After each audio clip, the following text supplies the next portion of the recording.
Hey guys, Badger here, and this video is a big deviation from my normal content, but I have some thoughts about some recent events that I feel like I need to talk about. As we speak, there are 5 games up for Game of the Year: Doom Eternal, Final Fantasy VII Remake, Ghost of Tsushima, Hades, Animal Crossing New Horizon, and The Last of Us Part 2. Needless to say that whoever wins this year's title will influence and shape the development of games for years to come. And here's what I want to talk about in this video and where my concern lies. I am worried that The Last of Us Part 2 will likely win, and many people will try to copy its many aspects in order to find success, leading to more polarizing games in the future.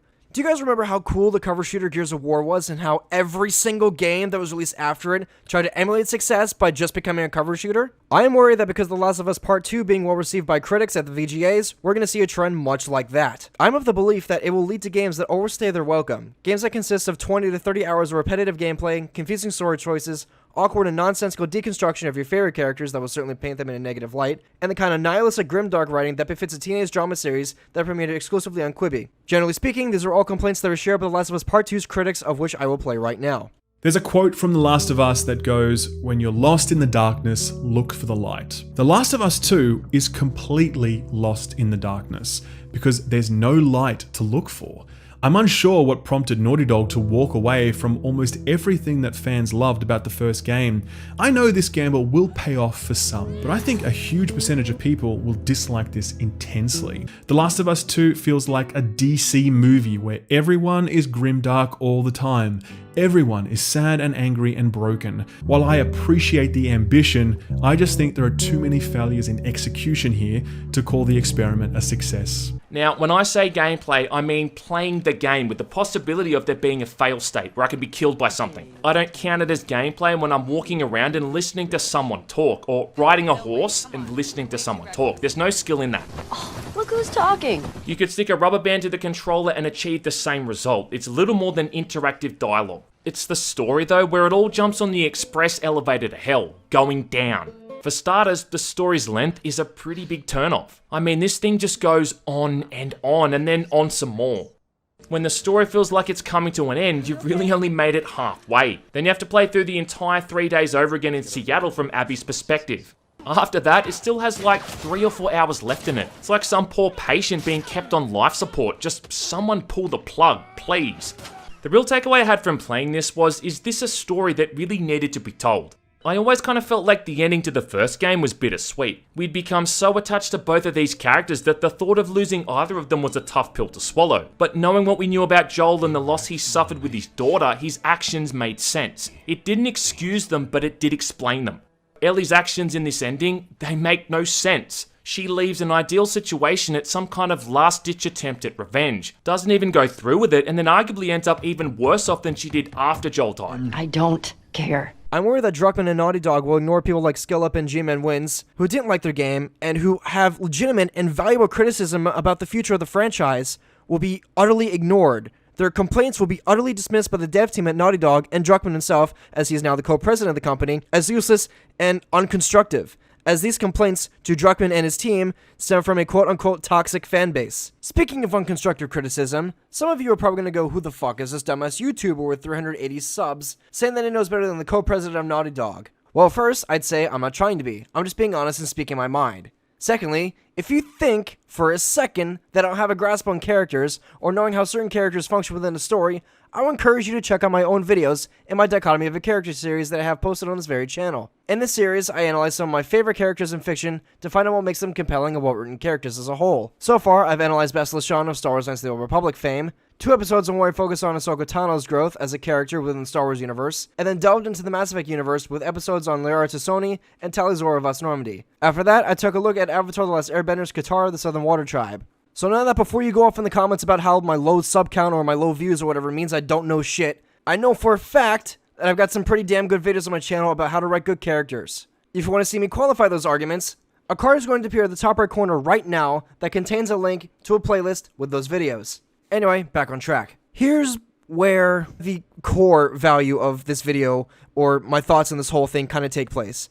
It all started with this tweet from Neil Druckmann himself, and it exemplifies this really unhealthy and arrogant attitude towards his critics. This kind of tweet is the worst mistake that Druckmann can ever make as new co-president of a massive entertainment company. Well, for one, these haters and or toxic fans are the people who are going to be, by and large, more invested in your stories and future products than anything else. This attitude from Druckmann is also likely going to get picked up by other studios in the industry, and that outlook on your critics is incredibly dangerous.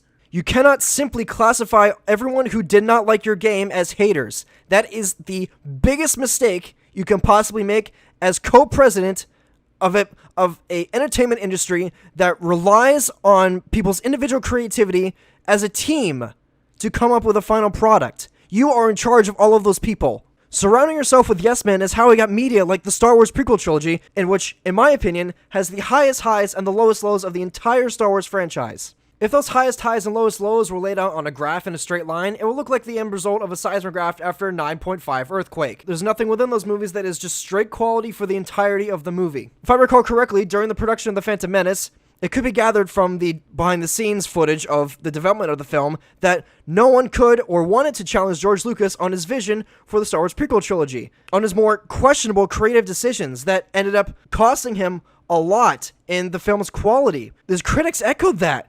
I mean, the line "Jar Jar is the key to all this," or I might have gone too far in some places," are commonly memed today. This led to a movie trilogy that had some pretty stale and bad dialogue, but some of the most fantastic bits of world building and fight choreography the Star Wars franchise had ever seen up to that point. This kind of yes-man mentality also claimed Ubisoft for a time, where former chief creative officer, I'm going to butcher his name by the way, Serge Heskowit, stifled the creativity of the company by implementing Ubisoft open world formula for all its games. This meant that every single Ubisoft game that was going to be greenlit had to have his formula. It had to have towers and a god-awful amount of collectibles, or it wouldn't get greenlit, as Heskowit was the head of all the company's projects and in charge of greenlighting all of them. Heskowit also had the fucking audacity with the big brain play of saying no to the ex-writer of Valve's Half-Life series, Mark Laidlaw, who was set to work on an RPG series based around the King Arthur mythos, which would have been incredibly interesting. Heskowit was also fired for fostering an environment of sexual harassment at Ubisoft, which was a boon in the studio that was both being stifled creatively and perpetually harassed by a scumbag who would shoot down their hopes and dreams in favor of his own. I can only hope that Druckmann doesn't or hasn't stacked the studio with sycophants that don't know what the word no means like Lucas and Heskowit once did, as will make the quality of Naughty Dog's future products, frankly,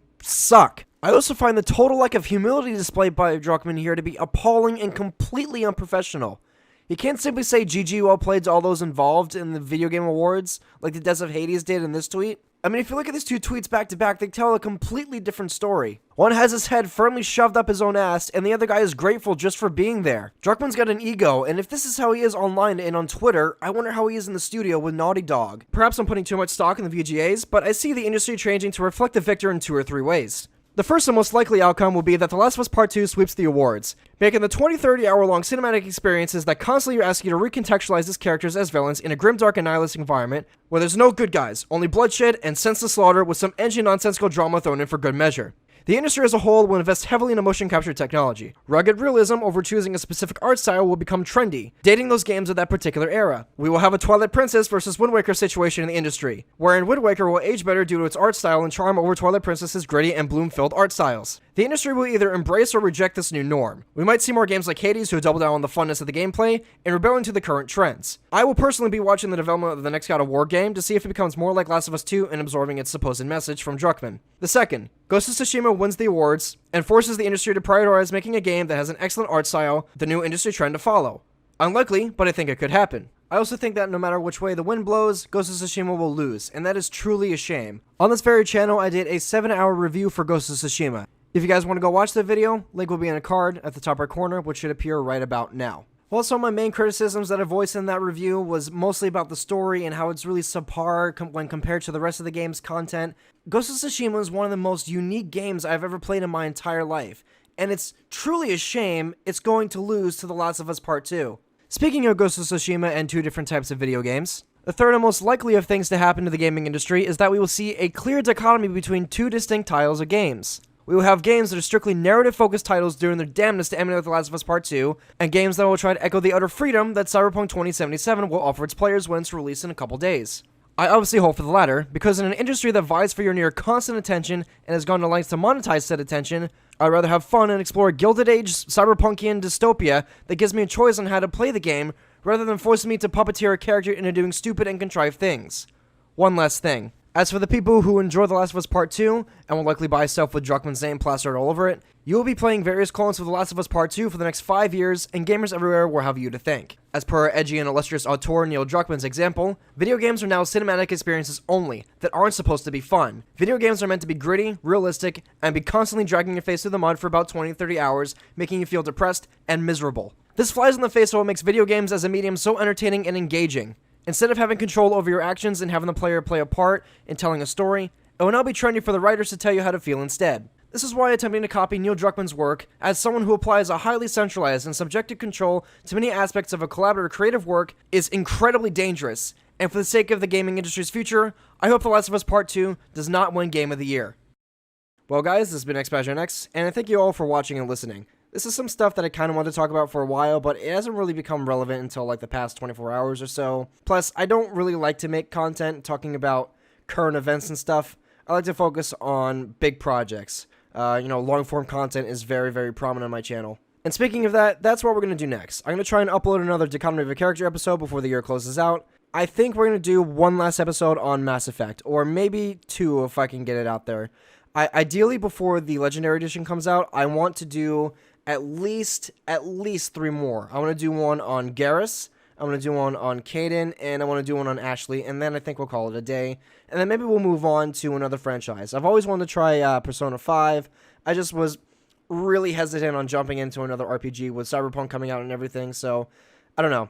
We'll figure it out. If you guys enjoyed this video, make sure you like, comment, and subscribe, and feel free to check out all my other long-form content that's on my YouTube channel that I mentioned earlier in this video. As always, guys, this has been XPasionX, and I'll see you guys next time. I'm out of here, and goodbye for now.